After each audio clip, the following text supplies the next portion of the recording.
Hai guys, kembali lagi bersama kami di channel Raffi. Bagaimana kabar kalian? Semoga kalian baik-baik saja dan semoga kalian semua dijauhkan dari kata sakit teman-teman. Amin, amin ya robbal alamin. Kembali viral salah satu video yang menarasikan kalau Denada menghadirkan sosok Ressa Rizky Rosano dalam salah satu acara TV yang dimana Denada menjadi host dalam acara TV tersebut teman-teman. Dan muncul juga tanggapan dari beberapa pakar hukum termaksud Irjen Pol Riki Sitohang yang menanggapi tentang sosok Ressa Rizky Rosano dan Denada yang tengah berkonflik ini teman-teman, serta pernyataan dari kakak ipar Ressa Rosano yang tidak lain adalah kuasa hukum dari Ressa Rosano sendiri yang sangat yakin. Keyakinannya mencapai 95% katanya teman-teman. Kalau gugatannya berhasil terhadap Denada. Kalau gugatannya akan berhasil terhadap Denada teman-teman. Tanpa berlama-lama, mari kita simak video berikut ini. Saya benar-benar kaget hari ini dapat kejutan bahwa anak saya, Ressa, diundang di acara ini. Diundang televisi untuk pertama kalinya setelah diakui Denada dan Ressa disatukan dalam program televisi. Ressa mengaku sangat senang dan bahagia, namun ada permintaan Ressa yang masih belum tercapai. Dan inilah obrolan Ressa dan Denada yang beredar setelah resmi diakui anak kandung. Seperti apakah momen tersebut? Simak videonya baik-baik hingga selesai dan jangan di-skip. Ressa Rosano saat ini sudah resmi menjadi anak kandung dari Denada Tambunan. Kabar bahagia ini pun viral di tanah air. Hingga stasiun televisi swasta pun silih berganti mengundang Ressa untuk menjadi bintang tamu. Pengakuan Denada terhadap Ressa Rizky Rosano sebagai anak kandung menjadi titik awal dari upaya memperbaiki hubungan ibu dan anak yang selama ini terpisah. Tak berhenti di situ, sebagai bentuk keseriusan dan komitmen, Denada juga menambahkan inisial nama Ressa pada profil Instagram pribadinya. Ressa Rizky Rosano mengaku lega setelah Denada akhirnya mengakui keberadaannya sebagai anak kandung lewat sebuah video yang dirilisnya lewat media sosial pada 2 Februari silam. Namun bagi Ressa, pengakuan tersebut belum sepenuhnya menjawab harapan pribadinya sebagai seorang anak. Ressa Rizky Rosano mengungkapkan dirinya memiliki keinginan untuk bertemu dan berkomunikasi langsung dengan Denada. Tapi Ressa juga ingin ditemuin. Senang pasti senang. Tapi juga menjalin hubungan lah yang baik. Ia berharap pengakuan itu juga disampaikan secara personal, bukan hanya melalui pernyataan di media sosial. Menurut Ressa, dengan disampaikan secara langsung, hubungan dia dan Denada dapat terbangun dengan lebih tulus. Lebih lanjut, Ressa menilai komunikasi langsung menjadi langkah penting sebelum melangkah lebih jauh sebagai keluarga. Ia ingin proses tersebut berjalan perlahan dan tanpa paksaan. Perasaan Ressa saat ini pun bercampur antara lega, bahagia, dan penuh harapan. Ia merasa senang karena akhirnya diakui, namun masih menyimpan keinginan besar untuk bisa bertatap muka langsung dengan Denada. Saat ini, Ressa memilih menunggu waktu yang tepat agar komunikasi tersebut bisa terjalin dengan baik. Ia berharap pertemuan itu dapat membuka ruang saling memahami antara dirinya dan Denada. Publik juga menantikan langkah lanjutan Denada setelah pengakuan terbuka tersebut. Banyak pihak berharap pertemuan langsung antara Denada dan Ressa dapat segera terwujud, sehingga hubungan ibu dan anak yang telah lama terpisah bisa terjalin dengan baik di masa mendatang. Komentar-komentar yang dilakukan oleh Riko namanya ya. Bang Riko sama mau berhadapan dengan saya, monggo ayo. Pasca Denada akhirnya mengakui Ressa sebagai anak kandungnya, sepertinya yang katanya yang paling diharapkan oleh Ressa dan netizen. Ternyata masalah ini tidak selesai, alih-alih reda justru babak baru kayaknya akan segera dimulai.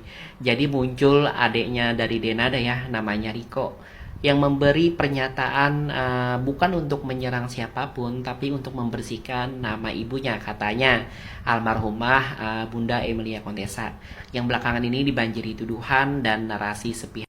Nah, di sisi lain pengacara dari Ressa ya terlihat sangat emosional menanggapi pernyataan itu.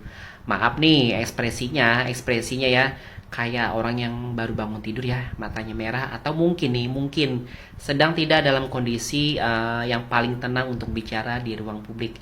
Yang jelas reaksinya meledak-ledak. Jadi pertanyaannya sederhana ya, ini sedang mencari kebenarankah atau sedang mencari pembenaran? Karena yang dibahas sekarang kan bukan orang yang hidup ya, yang bisa melakukan klarifikasi, tapi orang yang sudah meninggal dunia. Almarhumah tidak bisa membela diri, tidak bisa mengkoreksi, tidak bisa meluruskan cerita. Lalu netizen ikut menghujat seolah-olah semua klaim yang dilempar ke publik itu otomatis benar ya, hanya karena datang dari pihak yang sedang menggugat. Yang bikin ironis ketika anak almarhumah membela ibunya justru dianggap sebagian orang salah. Padahal bukankah selama ini narasinya ya bahwa mereka itu kan membela orang tua ya, orang tua angkat dan mertua yang sudah berjasa. Jadi kalau misalnya membela ibu angkat atau mertua itu mulia, membela ibu kandung yang difitnah itu, apakah itu sebuah dosa? Jadi ini bukan soal siapa yang paling tersakiti, ini soal etika berbicara di ruang publik apalagi saat kasus sudah masuk ke ranah hukum. Kalau tujuannya keadilan, maka logika, data dan fakta harus di depan, bukan emosi, bukan framing apalagi mengorbankan nama orang yang sudah meninggal ya demi menguatkan posisi gugatan. Nah, di titik ini kita juga perlu sadar sampai channel kasus ini bukan lagi sekedar soal pengakuan ibu dan anak, tapi sudah menyentuh narasi, reputasi, dan kepentingan yang lebih besar. Kalau kita benar-benar peduli pada keadilan ya, mari berhenti jadi penonton yang emosional dan jadilah publik yang berpikir jernih. Wassalamualaikum warahmatullahi wabarakatuh. Selamat siang. Salam advokat ya. Jadi melihat perkembangan Denada dalam kasus dengan Ressa Rosano, sebenarnya itu hanya urusan antara anak dan ibu ya. Tetapi saudara pengacara ini terlalu mengembangkan masalah lain yang tersangkut di dalam kasus ini ya. Sebenarnya tidak tersangkut, tapi disangkutkan gitu. Jadi pengacara Ressa Rosano ini terlalu mengembangkan dan ada ambisius di sini untuk menekan Denada di sini ya. Sebenarnya harus bisa memisahkan di sini. Yang mana kasus Ressa Rosano dengan Denada, yang mana kasus masalah kendaraan, yang mana kasus masalah pernikahan Ressa Rosano dan juga hak asuh anak di sini ya. Sebenarnya jangan disangkutkan. Karena kenapa harus bisa memilah dan memilih persoalan ini antara kasusnya Denada dan Ressa Rosano di sini. Terlalu melebar. Dan sebenarnya tidak perlu ada seperti ini yang bagaimana pendapat atau bagaimana pembicaraan pengacara Ressa Rosano. Ya. Sebenarnya ini keliru seperti ini karena memberatkan Denada tanpa ada kaitan, tanpa ada sangkutan persoalan itu artinya bahwa tidak masuk ke dalam pokok pikiran perkara. Jadi pokok pikiran ini ditambahin variabel-variabel lain sehingga tambah keruh suasana seperti ini. Jadi Denada di sini seakan-akan memang akan dikorbankan di sini dalam hal apa gitu. Ya, sedangkan persoalan dengan Ressa Rosano itu sudah dimaafkan. Ya, dan sudah dipenuhi permintaannya Ressa Rosano terhadap Denada mengakui sebagai anak kandung. Tapi kenapa mengambil alih yang lain disangkutkan atau dikaitkan dengan persoalan ini ke dalam pokok pikiran tersebut. Masalah kendaraan, ya, masalah hak asuh anak, masalah pernikahan Rosano pernah menikah. Itu sebenarnya tidak ada relevansinya ke sana. Jadi untuk apa dikaitkan persoalan ini? Ya apa maksudnya dan apa tujuannya pengacara ini? Perlu dikaji ulang ini. Ya supaya tidak boleh dikatakan bahwa ada campur-campuran di sini. Yang seharusnya tidak harus bercampur di sini dalam persoalan ini. Karena kenapa? Yang memberatkan seseorang tanpa ada sebuah kaitan di dalam pokok pikiran tersebut.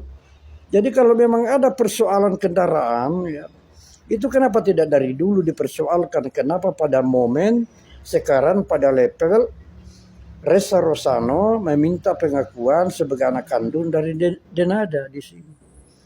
Jadi saya sangat menyayangkan pendapat-pendapat hukum ini, pengacara Ressa Rosano ini yang seperti ini sebenarnya.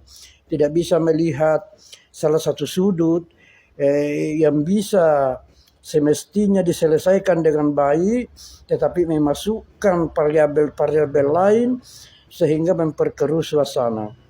Tujuannya sebenarnya apa di sini?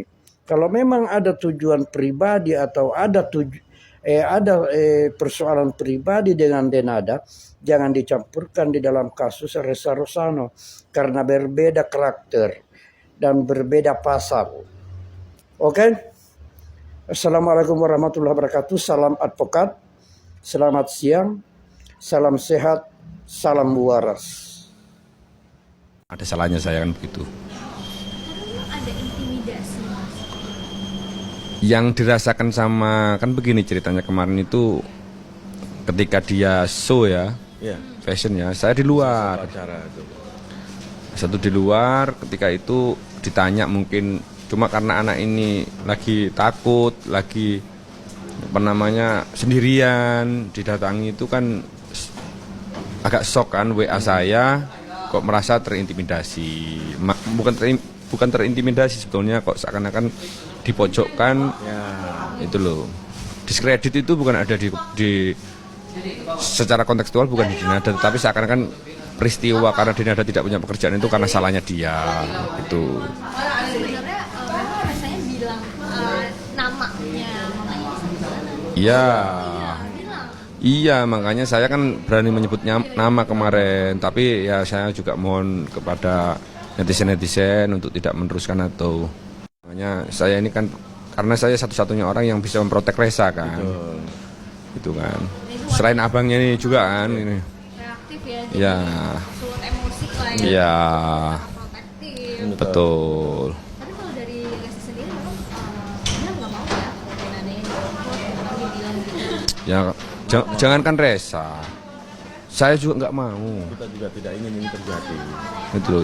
Itu makanya sebetulnya kalau soal pemboikotan itu kan sebetulnya kan ya reaksi dari simpati publik kan itu kan sebetulnya kan. Dan saya karena saya ini dengan Ressa dan sahabat saya ini mencari proses keadilan itu tidak mendadak. Dan memang saya ini kan harus kooperatif kan dengan kawan-kawan pers kan. Bukannya saya ini terus mencari panggung tidak, tetapi kan kawan-kawan pers ini kan running kan. Ya kan seakan-akan menjadikan ini objek yang agak sedikit hot dan sensitif ya, padahal kami nggak mau itu yang akibatnya kemudian berpotensi untuk ini. Saya juga nggak nyangka kan Mbak Dena lekas datang, sesuatu yang sederhana jangan dipersulit sendiri. Betul. Kan begitu kan. Betul. Tapi sebelumnya kan memang ada videonya Kak Denada sendiri menangis gitu ya. Iya. Rasanya melihat itu seperti apa sih? Terus kalau tahu reaksinya. Baru tahu ketika kita live di pagi-pagi ambiar ini, saya juga baru tahu. Kemungkinan ya kalau saya bisa menilai ya, kemungkinan ya bismillahirrahmanirrahim itu makanya karena beliau juga seorang ibu, mungkin ketika itu ingat dengan Ressa, mungkin kayaknya begitu. Ya. Saya baru tahu tadi. Gitu loh. Itu viral banget Iya. ya, Mas. Iya. Mungkin kira aku tuh Ressa udah Iya. melihat. Ya. Tapi tetap saya kalau untuk menyikapi peristiwa itu ya tetap saya alhamdulillah karena kayaknya ya sang hak yang sudah menggeliti hatinya kan, nuraninya sudah digugah kan, mungkin ya perasaannya sudah dibedah kan begitu kan, sehingga timbul rasa sayang yang ya betul-betul tulus dari ibunya mungkin insya begitu Allah. Mungkin insya Allah itu. Ini viral banget lah ya Mas, bisa merasakan yang tidak pernah menanggung tentang semua peristiwa ini. Terlepas apapun Denada di dalam kehidupannya, ya namanya kehidupan manusia kan macam-macam, tidak ada yang sempurna. Nah mungkin pada saat itu dia sebagai selebritis ya, dia sudah melahirkan anaknya yang selama ini bukan tidak diakui, malu untuk memunculkan di permukaan. Jadi saya luruskan dulu, saya yakin secara pribadi dia pasti akan mengakui itu anaknya, makanya diasuh di bibinya kalau nggak salah Bu Rati ya. Iya. Nah, dan saya yakin pasti diberikan tanggung jawab lahir. Nggak usah diputar-putar balikkan fakta oleh orang lain. Gitu. Nah dalam perjalanannya sampai di usia 24 tahun sekarang ini baru bunyi melalui kuasa hukumnya. Saya juga nggak ngerti nih si Reza ini mau diperalat orang untuk membombardir daripada memberikan ya nafkah lahir kepada yang bersangkutan. Tapi kan orang lain nggak ngerti.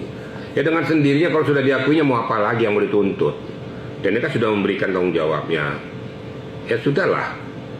Hubungan antara anak dan ibu, dan saya harapkan juga Reza juga berpikir kalau kamu merasa anak kandung, apa nggak berpikir kalau itu bahwa darahmu berasal dari ibumu, jangan mau terkontaminasi dengan orang lain hanya gara-gara masalah duniawi, gitu loh. Karena suatu ketika juga ya, ada apa-apa dengan dirimu, pasti yang berurusan adalah darah dagingmu juga. Ini saya ingatkan kepada si Reza juga. Nah kepada Denada juga dengan seperti ini, ya tunjukkan kasih sayangmu kepada anak yang kau itu selama ini tidak muncul di permukaan. Saya yakin dalam batinmu pasti ngaku itu anak, tapi nggak berani kau mengatakan itu di atas permukaan. Atau mungkin kau malu, atau mungkin karena statusmu, akhirnya kau pikir bukan sekarang dia sadar memang itu darah daging saya dan memang harus saya ungkapkan, ya diungkapkan. Terus mau apa lagi sekarang? Mau tuntut apa lagi sih? Terkait 7M-nya itu Pak. Ya? Tuntutan 7M. Kalau tuntutan 7M saya pastikan menyatakan itu pemerasan. Memanfaatkan situasi untuk memeras Denada. Apa hubungannya menuntut 7M tentang permasalahan dirinya? Nggak ada itu, jangan ngarang-ngarang gitu loh. Ini yang kadang-kadang nggak manusiawi ini. Selama ini coba tanya di tempat ibu bibinya ini, Bu Rati ini, dia dikasih makan nggak pernah mati dong. Itu kan sudah tanggung jawab sebenarnya. Tapi kan secara implisit di bawah permukaan. Gitulah kira-kira apa-apaan tuh tuntutan 7M ini lah kadang-kadang manusia yang nggak berakal ya akhirnya nuntut ganti rugi. Apa yang tuntut ganti rugi lagi sudah diakui sebagai anaknya? Waras sedikit berpikir lah. Walaupun saya tetap menyalahkan Denada, apapun di permukaan kau tetap. Jangan lupa kasih pendidikan anak lo yang benar, biar sama kayak adiknya. Semoga lo bisa berkorban yang sama seperti bagaimana lo berkorban untuk anak cewek lo. Reza, lo gak usah ketakutan emak lo diboikot. Emak lo itu cuma suruh libur. Ya. Kalau dia gak suruh libur, kagak kelar-kelar ntar urusan lo. Biar dia fokus. Kalau dia kebanyakan syuting, kebanyakan di pekerjaannya, dia akan milih pekerjaannya, kagak milih lu, kagak penting soalnya. Ngerti gak? Jadi mendingan dia liburin aja dulu, biar bisa ngurusin lo. Ini bukan boykot, ini untuk kebaikan lo, kebaikan semua. Biar fokus sama kasus kalian. Oh iya, anak cewek lo udah tahu belum kasus ini? Terus gimana? Tanggapannya gimana? Kira-kira dia kaget gak sih kalau tiba-tiba abangnya bakal tinggal bareng sama dia? Ups, itu baru ide gue sih. Tapi baiknya begitu. Terus kalian anak lo ke Singapura, ya, sekalian buat nemenin adiknya. Kesian perempuan sendirian. Oke kan kalau ada adiknya, jagain dia di sana, sekalian di sekolah. Jadi emaknya bisa konsentrasi cari duitnya, kecibak-cibuk lagi. Bener gak sih cibak-cibuk? Ya pokoknya gitu deh. Hayo, kemana Mbak? Kemarin klarifikasi mantan istrinya Reza, anaknya Denada. Giliran si Denada udah bikin video, Anda langsung bawa pengacara mengatakan Reza itu mantan suami saya. Terus iya ngasih duit cuman kurang kan Mbak? Dan ternyata apa hayo? Kebuka kan sama netizen, ternyata Anda yang selingkuh. Anda selingkuh sama si Reza. Enggak, masalahnya tuh kayak bukan maksud gue, Anda selingkuh ngelingkuh nih sama laki lu si Reza. Hayo, kapok kan bunda, maunya kan mau numpang pamoritas ya kan. Tapi anda diserang balik sama netizen kan, mau numpang tenar karena si Rezanya kan lagi viral kan, diundang sama SS ya kan, diundang sama brand-brand terkenal, apalagi sekarang dikasih umroh sama Ibu Rati. Dikasih sama Reza Gelapiska kan, anda mau nempang tenar kan bunda. Ternyata netizen itu lebih pintar bunda. Malu kan, kesebak juga aib anda, bukannya numpang tenar buat dikasihani sama netizen kan, malah dihujat. Makanya jadi orang baik bun, sabar dulu. Kalau si Reza dapat duit pun, insya Allah dia mah pasti ingat ke anaknya, gak usah takut. Apalagi cuma nikah siri kan. Oke guys, bagaimana nih pendapat kalian setelah melihat video-video tersebut teman-teman terkait perkembangan kasus antara Denada dan Reza Rizky Rosano? Tentu saja setelah melihat beberapa tanggapan dari para warganet terkait kasus ini, beberapa pendapat yang cukup beragam teman-teman. Tentu saja banyak para warganet atau banyak para netizen yang terus berharap dan terus menantikan momen di mana Reza Rizky Rosano dan Denada bisa bertemu, bisa bertatap muka dan bisa saling mengungkapkan keluh kesah yang selama ini dipendam teman-teman. Lantas bagaimana pendapat kalian? Tulis pendapat kalian di kolom komentar dan nantikan updatean video kami selanjutnya teman-teman. Wassalamualaikum warahmatullahi wabarakatuh.